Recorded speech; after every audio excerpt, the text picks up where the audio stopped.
screen. Hello, everyone. Welcome back to the latest episode. No, damn. Latest issue of Hobby Hammer. I'm joined as ever by Max. Max, how are we doing? I'm good. How are you, Miles? I'm good. We were just complaining before we go on about editing and how much we both hate editing. And so when we started this thing, I thought I tricked Max into creating these episodes for me, editing them, putting them up on my YouTube to monetize it. This is such a cash cow, this show and this channel. It has earned me, I think, maybe like a fraction of a penny, which in Thailand, that could buy me a beer. You know, so it's... Yeah, I mean, it's all good stuff. And yeah, the editing, man, it's just so worth it. So Miles has taken over editing responsibility this year. Yeah, because you've double bamboozled me. You've double tricked me by knocking up your missus. I know the hidden benefits. Who knew? Yeah. People have to do what you say. It's like a hidden power. Yes. So today, on today's issue, we thought we'd chat about airbrushes because Max recently had the delight of testing out one of the new Gallery airbrushes, and these are making some big waves in our community. They're sending out to 1,000,001 different people to review, to test, to give away, and they have been unbelievably generous with sponsoring us. And well, Max, you busted. Well, you say us. Us. You say us. They didn't sponsor me. You sponsored me. Right. Yeah, you sponsored me by sending up a Gallery airbrush. So I will say the saccharine nice things that I'm bought to say with an airbrush, and then you can say it as it is. Yeah, so we'll be reviewing a whole bunch of different airbrushes that we have arranged before us. Woo, look at all these airbrushes. Yeah, cool. Well, I've got one in front of me. Yeah. Okay, so I'm no good at structuring these kind of things. So I was a little bit lost on how to structure a discussion. So I've asked ChatGPT, how do we structure? Are you not using DeepSeek now? Because that's been all over the news. You should have used DeepSeek, mate. It's coming for all of us. Do I have to sign up for anything? Yeah, well, I suppose we've got two options, really. Like, I'll DeepSeek out of my own brain. Okay. And great. Yeah, we've got two options. We could either tier list all of the airbrushes, or what we could do is simply pull random airbrushes from your stupid big pile and talk about them. It feels a little bit disrespectful, like tiering them, considering, I mean, the Gallery airbrush is around $70, and then the one I'm going to recommend is like Super S tier is over £500. So it does feel a little bit disingenuous, like putting those up against one another. But I thought we could talk about the relative price points. Actually, let's see what ChatGPT has to say. So intro, 2 to 3 minutes. Welcome, panelists. Hello, we've done that. Scratch that off. Done. Hey, panelists. Outline discussion. Airbrush qualities, price ranges, best use cases for Warhammer models. Yeah, we'll do the hell of that, ChatGPT. Okay, segment 1. What makes a good airbrush? And this segment should last around 10 minutes max. And the key discussion points. I'm reading this verbatim. Single action versus dual action. Okay, so that's a pretty good place to start. The relative qualities of the single action versus dual action. What the hell is it? So, do you want to take that? Yeah, so a single action airbrush is where your trigger has a single action on it. So most triggers that everyone will have encountered on their airbrushes have two actions, which is down and back. Down to release the air and back to like put paint through by moving the needle backwards. Now, that's a dual action, and that's the only one you should ever use. Yeah. Single actions have a single down, and I've never used one because there is not a single recommend. I'm a berate Miles later in this show for only ever using stuff by the book, whereas I like to throw the book out the window. By AI, I'll have you find. By AI, reckon. Oh, we should ask ChatGPT what he thinks is the best airbrush. But we'll do that at the end. That'll be the big reveal of what is actually the best airbrush. But yeah, one thing placed not to throw the rule book out of the window is single and dual action, because dual action is just go dual action. Yeah, don't buy anything else. I mean, I can't even think Okay, at a stretch, maybe recommended for terrain, but then again, you're investing in an airbrush where you may as well get the dual action, and you can use it for things other than terrain as well. So at no point do you ever want to get single action. Yeah, my airbrush works on both terrain and miniatures. You might have more fancy airbrushes than that, Miles, but mine manages to soldier through. Was the Games Workshop airbrush single action? The flamer? Yeah. Yeah, it must have been, because it was just the trigger, right? But if any, you shouldn't use that for actually airbrushing. That should be used for putting on a shelf. Just to be display. Like, I got the Games Workshop flamer. I would freaking love... If anybody has one of these... you can't beg. Don't beg. And wants to send it to me, I'll buy it. I'll buy it off you. But yeah, oh my God, the flame... Yeah, I think that... Okay, that's a single action. Single action flamer. We're both resisting begging for that. Come on. So that reminds me, do you know, like when you see like old mobile phones that didn't quite make it, when you go back sort of like in the midst of time with the tree of life, and you see the offshoots of the tree that didn't quite develop or make it, that's what this is, an evolutionary dead end in terms of airbrushes. Well, do you think like the double action will somehow evolve into a triple action in the future? It's like you press down for air and then pull back for paint, and then go into the fourth dimension for ChatGPT. Yeah, ChatGPT. It tells you what colors to use where. In fact, the AI tells you how much trigger control you need, how much pressure you apply, and how much. Yeah, everything is going to be controlled by this. Exactly. Right, gravity feed versus siphon feed. Use gravity feed. It just means color from above. So everything that we see out there, we got a lot of different examples up on screen right now. Okay, this isn't a great discussion point, ChatGPT. Always go... If you come here, you go through certain filters, right? This isn't going to be your first experience with an airbrush. This isn't going to be like... It might be. Airbrushes for the first time, and you come across this video. You're going to this is a niche within a niche within a niche. Terrible segment to start with, ChatGPT. Let's scratch that. Okay, price ranges, best options. Right, okay, not bad one. So the price... let me summarise this, Miles. Go. The best price range is spend the most you can whilst not crippling your family. Okay, good. Like that is... And that I think is the best thing. Don't cut into your savings other than what you've allocated. Buy an appropriately priced airbrush for what you need out of the range coming up. Yeah. So when you're buying an airbrush for the first time, where should you put your money? Where should the most amount of money go? Because I remember buying my first airbrush setup. I can't remember the name of the website, but I bought a cheap Chinese compressor, like this big, huge milk tank thing. I tried to make that as cheap as I possibly could with an air tank on top. That's quite important, like having a motor and an air tank. Now, if it doesn't have the air tank on top, it gets really annoying.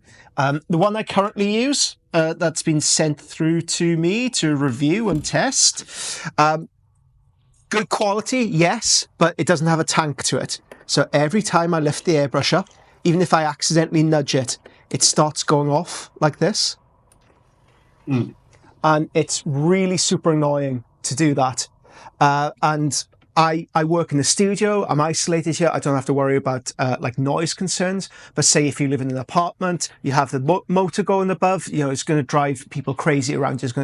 So I'd always buy the cheapest airbrush tank that I could, compressor that I could, with a tank applied to it. And then all of my money, all the premium money, will go into the airbrush. So that's sort of like the balance of my equation. Now, in terms of value for money, what you could get for your bucks, well, there are a lot of different airbrushes out there, ranging from the super premium, top of the range, godly custom micron. So this is what I use exclusively. Look, it comes in this awesome metal case. It comes with a little bit of lube. It even comes with, I wonder whether I have one of these. No, I've lost it. It comes with a 10-year warranty, which is nice. But it also comes with a little card saying, this was tested by so-and-so. Do I have one of these? No, unfortunately I don't. But yeah, normally these Iwaters come with a little card telling you who it was tested by, and it's passed the certification to be sent out to you. Now, this airbrush, let's have a look how much this costs. CMC Iwater. Where is my preferred airbrush store? Max Filibuster. Are you sharing this screen at the moment? Because I can't tell. Oh, can you see my screen? You can see no, my I face. can't. Oh, okay. Yeah, I can. You just need to see my face. Right, that's all you need. So we sort of glossed over what tank you should get and what compressor you should get. Okay. Now, I ended up spending like 89 quid on, again, it was a cheap compressor. And you can get these. This is not what I imagine Miles would recommend, but this has served me well for about 6 years now, and it's not the best. It's not like up there. As I said, with what I imagine Miles would recommend, but for an entry point, you can get them with an airbrush included that can be used for like varnishing, things like that. It's like a £5, the cheapest airbrush you can ever get. Yeah. But they come in these sets of both an air tank and the compressor for about 89 quid off Amazon. But that's what I would recommend starting out. Is it? Yeah, that's what I would recommend. Yeah, I think the more expensive the tank, I don't really see much of an appreciable difference because it does the same thing. It stores air, it lets air out. Like there's no specialization, there's no specifications, there's no like upselling there for me. So you buy the cheapest Chinesiest tank and compressor that you possibly can. You rag it until it dies. It can last a month. It can last you 10 years. That's the gamble that we all commit to. But yeah, that's what we all live by. And all my money then goes into the airbrush. So any excess money that I have, whatever I can afford, goes into the airbrush. Now, let's start top of the pile, top of the tree, custom micron Iwata. This thing on airbrushes.com, including VAT, is £675, and it's increased by roughly £100 from when I originally got this. So it's one of these items that is increasing in value, increasing in price, and with good reason. This thing could paint the eyes of a gnat. Have you ever had the chance to use this airbrush, Max? I have. You were very careful of lending it to me. Yeah. But yeah, I've had a go. I enjoyed it thoroughly. Do you know what? It had I'm about to compare it to a few different airbrushes, but had the Harder and Steinbeck Infinity that I had that was incredibly good on sort of like accuracy and precision. I found it was like at that, but then because it's all the metal parts, wouldn't immediately drop off like the Harder and Steinbeck. That is like the Harder and Steinbeck was good for like a minute. That's something I want to return back to. Yeah, that is something I want to talk about in a little bit more depth later on with the Harder and Steinbecks. But yes, the Iwatas. Yeah. So this thing, custom micron, is a 0.23 millimeter. So it is on the finer scale. Now, generally, when it comes to airbrushing with miniatures, we don't necessarily need this level of precision in our airbrushes. In fact, with anything other than this airbrush, I do recommend going for around a 0.4 nozzle, because there's nothing worse than airbrushing and it clogging up constantly and driving me around a goddamn twist. But what sets this airbrush apart from others is the precision in which the nozzle has been drilled. So with other airbrushes, so we're going to compare it rather unfavorably to the Galeri, which I think this is like a £60 airbrush. You can see that the mechanisms inside aren't as precisely drilled or put together. The needle, when it fits up here, is a little less flush. So the precision of the tooling isn't anywhere near as much. But then with the Iwata, you unscrew this, and it is absolutely and utterly pinpoint precise at the tip. And it fits unbelievably flush. I can gush about this airbrush all day, but I do want to mention quite a big drawback with Iwatas, and it's something I've done before, and it comes in the form of this tab at the top. Now, to clean these, it does recommend that you unclasp them. Now, the problem is there's no washer in here. So when you unclasp them and you put them back and you gently tighten it again and again and again, no matter how soft you tighten it or how deft you are with it, eventually you will strip the thread. And I've done this with more than one airbrush. No matter how carefully, even knowing this, I have been very, very careful with this, and I've still stripped the thread. So you keep tightening it, and eventually it just snaps off. Now, I have no idea why Iwata don't put a washer in here. It must be something to do with the machine drilling. It must be something to do with the performance of it. But I have to warn you, if you do buy an Iwata airbrush of any kind, never, ever, ever undo that. Because eventually you will strip it and you will destroy the airbrush. So you prefer to not clean it? This is a genuine question. Yes, yeah, I never undo this. I never undo it. So to clean it, I normally just unclasp the back, like so. And then I'll run some pretty nasty materials through it. So something like, this is cellulose thinner. Stage fright. It's not doing it for me. I'll shoot some of this stuff in. And what we'll do is physically melt the paint or anything that's kept in here. And then I'll use the needle to clean it for me. But considering this is, in my opinion, the best airbrush on the market, the finest airbrush that money can buy, it does have a rather fatal drawback to it for all the money, all the expense that you're plowing into it.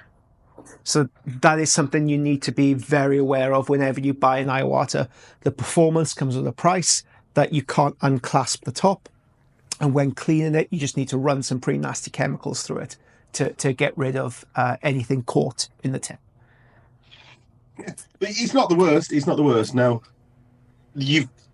that's the recommendation at the upper end. That's is money, obviously no question. You do whatever you like. Yeah, you win the lottery, you buy that. Now, scaling back from there, this is where I think you come into like the middle tiers, into the middle road. So you have things like the, again, we can have a look at the Iwata range. The CPH is a very good one. It gives you the Highline range, and this range is anywhere between 320 to around the 150 mark, 250 mark. Okay, so anywhere between that range, and I believe Harder and Steenbecks are roughly in that range as well. Yeah, around there. Like this is the range that I've mainly stuck to for my, other than like the free airbrush that you get in the tank compressor set. Yeah. Now, I'm currently on an Iwata as recommended by Miles, but other than that, I've largely danced around the Harder and Steinbeck store. Now, they have served me well for sort of like, I'd say like between a year to 3 years at the very upper end. So which one's the Harder and Steinbeck? The Harder and Steinbeck. Okay, Harder and Steinbeck, yeah. So they've served me well for those lengths of time. However, when it's a £250 product, that becomes a problem. Do you know, like when it is in the year-long range, which my last one was. So you recommended me an Iwata, which I can't massively speak on because I've only just... It's been like 3 months, which I don't consider a fair test. Yeah. So why would you recommend this over the Harder and Steinbeck? So the internal mechanisms of the Iwata are all metal, and they're all precisely machine drilled. There's no plastic components, and there's no internal like rubber washers like there are with the Harder and Steinbeck. Now, when I bought my first airbrush and my first airbrush compressor and setup, that's exactly what I bought. I bought the cheapest Chinese compressor I could possibly lay my hands on. It came with an airbrush that I ruined, like almost immediately. And then the Harder and Steenbeck was my first real airbrush. And I actually have it here. And I do threaten every like 6 months or so to that, I'm going to go back, I'm going to clean it up, I'm going to put it together. I'm going to put all new washers inside there, and I'm just going to revive it. Whenever I do it, the loss of performance is still there. Harder and Steenbeck, and what I've encountered with the Infinity, they are phenomenal airbrushes for the first 6 months of usage. They give you very high output, very high optimization, but then they do have a rather steep fall off to them. And it's unfortunately something I see in Discord, and this might just be like an echo chamber, I'm not sure, but in Discord or where I see any new students get a Harder and Steenbeck, and then they complain after like 6 months the drop off. Unfortunately, it is because the wear and tear on the internal mechanisms, and they do need to be replaced quite frequently. And even then I found that the performance doesn't match the price point of them. Yeah, so it is something then that if you have time to keep up with like fixing all the seals, will be fine. And obviously, if you've already got a Harder and Steenbeck, just be changing your seals frequently. That could be the problem. Yeah, but I don't have the time to both learn which seals to identify as the problem. Yeah, and to change them every 6 months. And there's. Okay, and it's all well and good, like you could buy the airbrush to support an artist as well, because they do amazing things in our community, supporting artists, producing custom airbrushes based on specifications of artists. From what I can see and what I've experienced, they are simply reskins of their core brand. The only appreciable difference I can see with their airbrush lineup is the Giraldes Infinity, and that comes with a slightly longer like underlip to it, and that allows you to get closer to the miniature.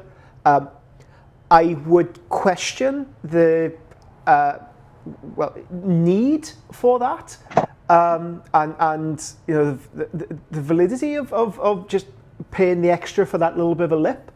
But then again, haven't used it, I haven't experienced it. Perhaps it's revolutionary, I don't know. But I think it's more like you support, as you said, you're supporting the artist. Yeah. And it's like buying like your band's t-shirt or that's buying merch. Do you know like part of it is buying merch? Yeah. Like that is like cool in itself. Yeah, and it's a gorgeous looking airbrush as well. I mean, the design of it, and then the Squidmar one is gorgeous. So if you do like Squidmar or Giraldes or Cult of Paint have one, if you support those artists, I don't know what deals they have. I'm sure they get some kind of like kickback off them. So if you do want to support them, by all means do so. But in terms of core performance and usability, I believe there are much better value items out there, like the Iwata. So have a look at the Highline series, Highline and High Performance. Anything around here, whatever you can afford in here. Remember, look out for dual action and gravity feed. So gravity feed from above, dual action. And never unclasp the tip of the airbrush. And the CMC I've been using for 5-6 years. And even though it's a 0.2 nozzle, I tend to use it for everything, like base coating, larger miniatures, tanks. The further away you get, the more dispersed the pattern is. So it is an incredibly versatile tool for like how small it is. So those are kind of like the mid-range. Oh, sorry, go ahead. Yeah, will you link in the description, because I'm going to give you something to do now. Will you link in the description the one that you recommended me, so that everyone else can have like a thing that they don't have to make a decision on, that this is the airbrush I'm going to they're going to grab if they don't want to decide. Making a note of that to do after the show. Yeah, make a note, throw it straight in the bin. So it would be the Iwata HPC Plus airbrush. It's the one up on screen right now. This is what I recommend, 250 quid. Yes, even though Max can't see this, I would link it in the video down below so you don't have to think. You can just click and buy. And it won't even be an affiliate link. So I'm not getting any kickbacks off this. I'm not getting any incentives off it. This is just my pure unvarnished opinion. Until I do get kickbacks, until I do get an affiliate link, in which case buy Harder and Steenbeck, God damn it. Yeah, that's when we do the alternate video. Yes, we are very cheap. We sell out for very cheap. Okay, the lower end of the spectrum. It's not that we don't want to sell out, it's that we've not had a good enough offer yet. Yeah, they haven't matched the price of a Freddo for us yet. No.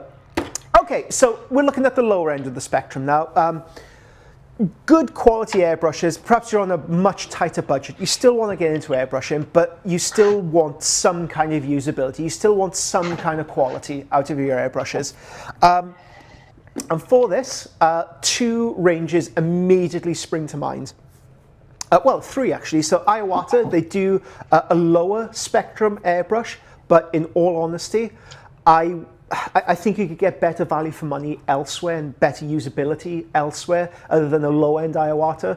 Middle of the range, high-end Iwatas, phenomenal. Lower end, there's not really much difference between them. But 2 that immediately spring to mind, the Sparmax range and the new Galeri ranges.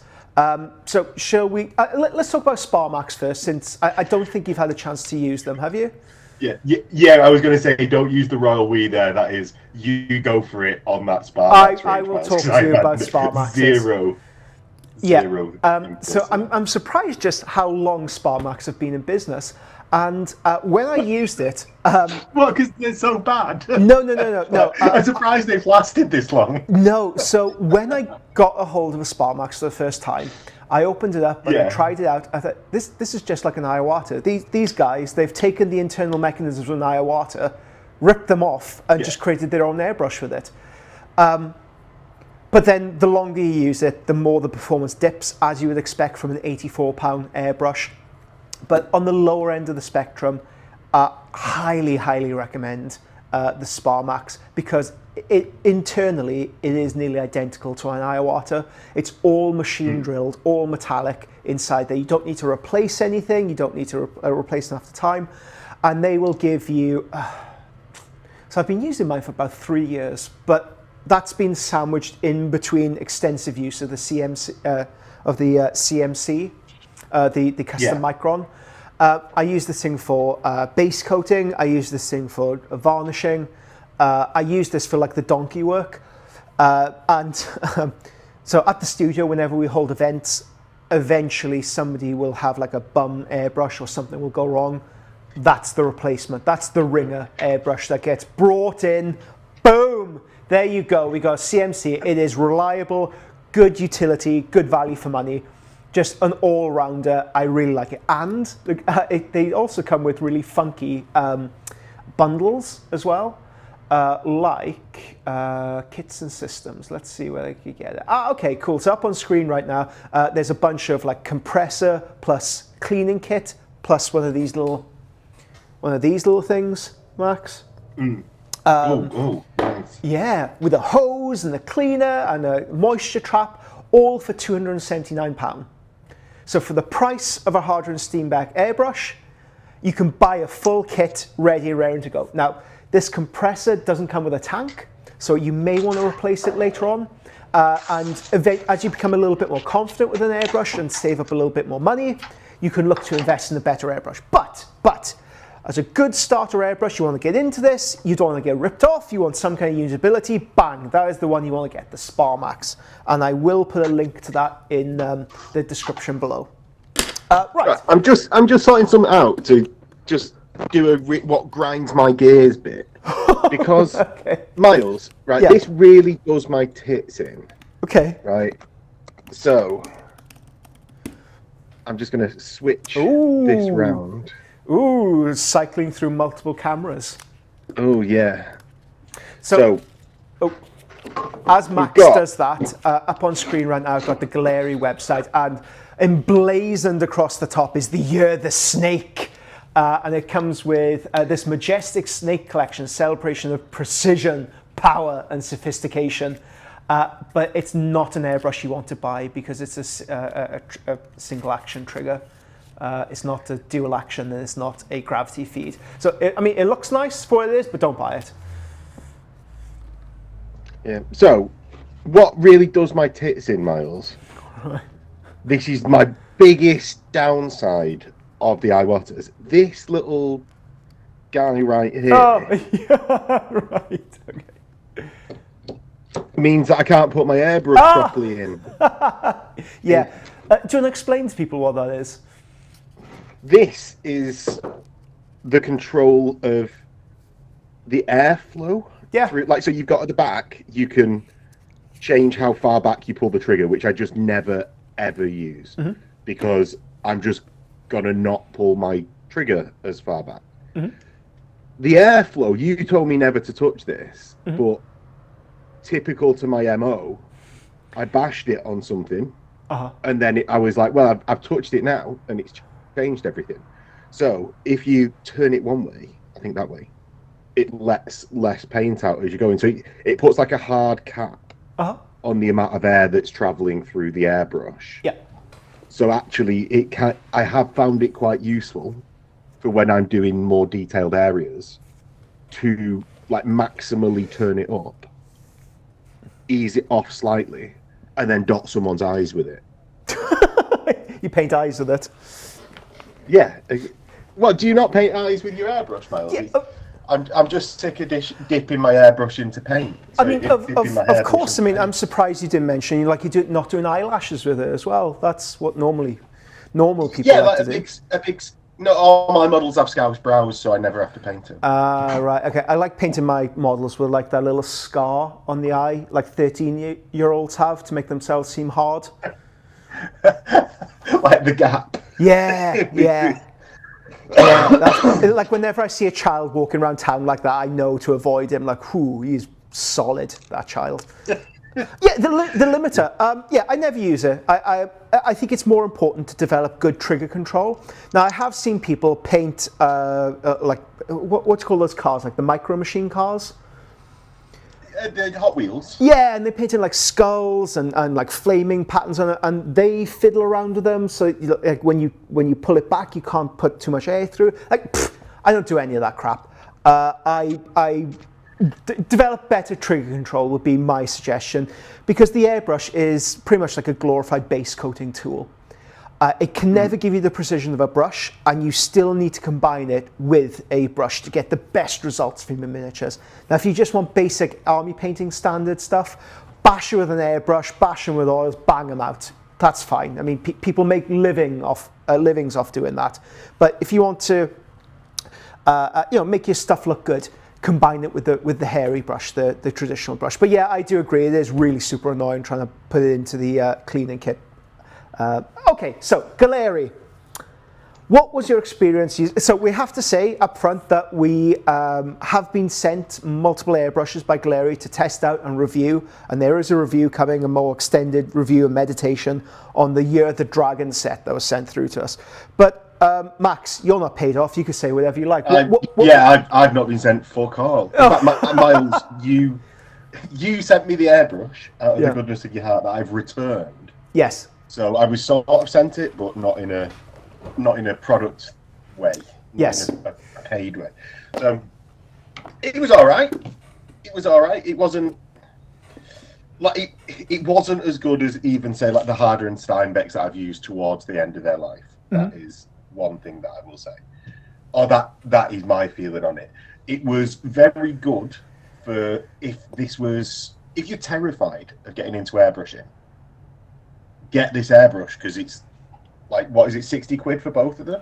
Yeah, let's have a look. So the premium, something like that. Yeah, around there. $69 for the premium 0.2 nozzle. It's one that I would recommend to someone starting out that's like worried about messing up such a big purchase straight away. It's one that you can get on, and then, like Miles said with the Sparmax, you could then use that for your base coating and varnishing airbrush, which you might not want to put through a much more expensive airbrush that you get later. That I think is where this airbrush would sit. Now, I did use it because I was in a bit of a pinch. Miles sent it me up, and I was like, shit, I need to paint a Thanatar by tomorrow. Or like, I had like 3 days to paint a Thanatar and match a theme that I'd done previously. And to be honest, the final product of what I did for what I needed to use it for, which wasn't a display level miniature, I couldn't tell the difference between, I think it was a Harder and Steinbeck I'd used on my previous Mechanicum, and this Galeri. So if it's literally just army bashing that, as you said on the Sparmax as well, Miles, if it is just something like that, this will do perfectly fine. Yeah. But if you're someone that's likely, well, you are watching the Lil'Legend channel, I imagine you want it for more than just knocking out an army as fast as possible. And I don't think it's 100% up there with the... Like, that is where the difference is, I think. That's a better way to say it, rather than a double negative. Yeah, no, I fully agree with you. But it's interesting that you note that the performance between this and the Harder and Steinbeck, for what you use it for, isn't that much. So you have the difference between like something that's $60 and something that's over like $300. And there's very little difference with what you use it for. Just glorified base coating, bashing a load of enamels over it, producing good quality army painting. But there was... I wouldn't... Sorry, just to add in there, like that was more a comment as well on anything above this price level. So I wouldn't say it's just the Harder and Steinbeck, it's all of them. So it's more down to what someone is wanting to get out of their airbrush. Yeah. This might just be what is appropriate for them to grab. Sorry, I just thought that was it. No. I wanted to bring up. So there was something that cropped up that was a little bit unusual. When you sent it back, it didn't work. Yes. Why didn't it work, Max? Because if everyone looks on an airbrush they might have at home, in the bottom of it, oh, do you know what? At first, it didn't work because a spring had fallen out of it, which we'll just, like, we solved that very fast. It was on my floor. So that was the first bit that had fallen out. Then I sent that back to you, and you was like, oh, this isn't the bit. That was another bit I hadn't realised was in the airbrush. Yeah. So we looked at the bottom, and there's this little nut that neither of us knew existed within an there airbrush. You go. So, I've been trying to undo it on the screen, like undo this bit. It's this. Now, I've never, ever, ever undone this bit in my airbrush, ever.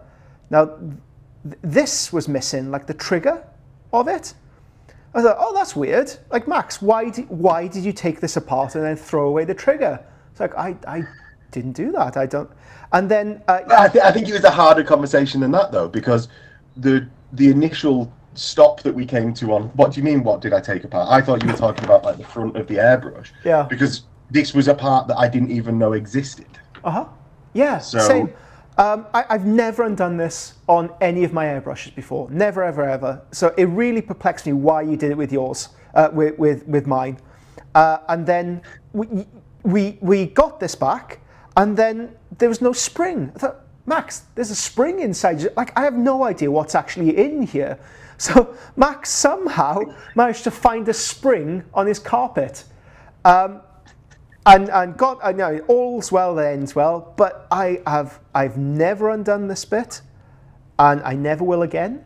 But that is something to beware of, that it might come undone and you might lose a spring.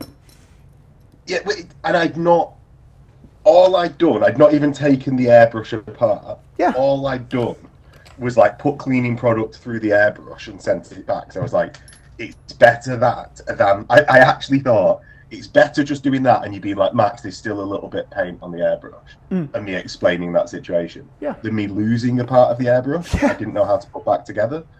And it spontaneously dropped out of the airbrush and crippled the paint. I believe you had a painting weekend with Lawrence as well that weekend. Yeah. So I needed the airbrush back for a year, and my airbrush wasn't bloody working. No idea, because you'd have to like really work to open it as well. I mean, I've just been trying to open it on camera. I couldn't do it on the 0.3 nozzle. Who knows? Okay, so if for whatever reason your airbrush or your trigger control doesn't happen, have a look. It might have spontaneously combusted itself and arranged itself and fallen out.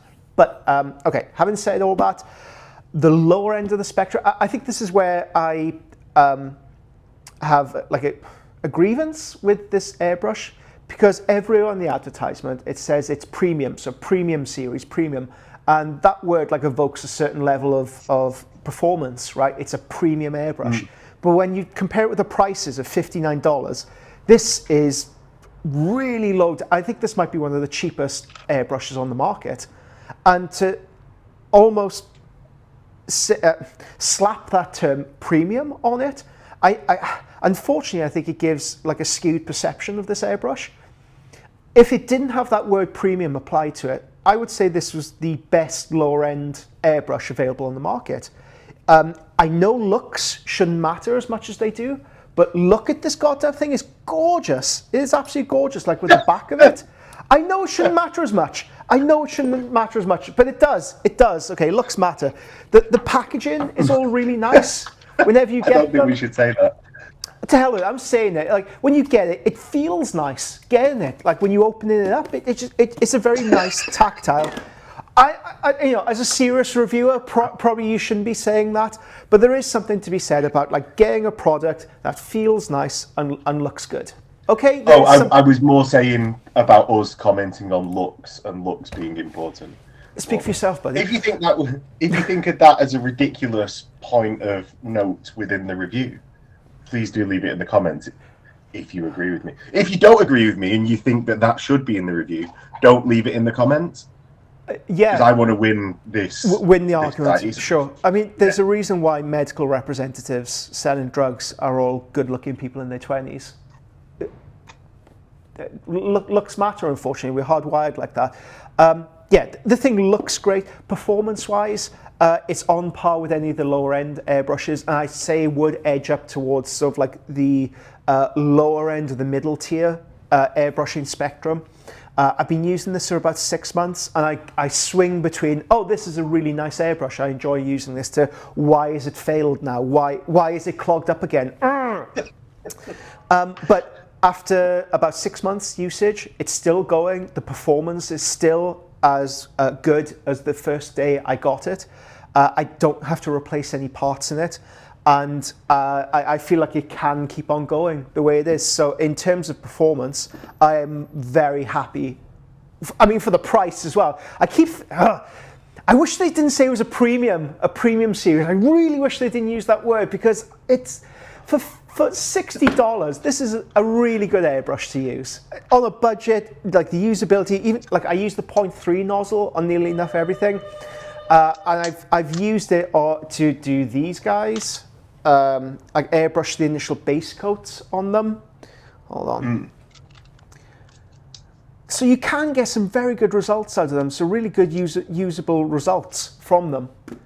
So that's it. Airbrushes, the mystery that constantly confounds. We've done that a couple of times, and I think that's the best take we're going to get out of that. Yeah, airbrushing. I mean, we all got into the cheap Chinese compressor and the crappy Chinese airbrush, and we're going to end the segment recommending a crappy, cheap Chinese compressor and a premium Chinese airbrush. Premium, yeah. DeepSeek was right. Premium. Let's have a look at how ChatGPT. Okay, outro, 2 to 3 minutes. Wrap up with key takeaways. Encourage viewers to comment with their experience and experiences questions. Okay, viewers, please comment with your own experiences and questions on anything to do with airbrushes, and promote any upcoming videos, tutorials, or Patreon exclusive content. Sign up to Lil'Legend Patreon, because you can learn how to use your Chinese armed airbrushing accoutrement. Oh no! Thank you again to Glary for sending us through these airbrushes. Really appreciate it. Can't wait to try out more of your products. There will be a review going up on that. Max, would you like to promote any upcoming videos, tutorials, or Patreon exclusive content? Well, very, very quickly, we've got this weekend, Isman 5 being released, the first video. Is it this week? Oh, so, brill. Okay, you might see a familiar face there as well. Yeah, maybe. So head on over to the channel, and it'll be up there. Go watch. Okay. Yay! Thank you all so much, guys, for watching. Pick up your Galeria at galeria.com. And thank you very much for your sponsorship, brought to you by ChatGPT this week. Next week, we're diving into DeepSeek. Okay, see you later. Bye. Bye. Bye.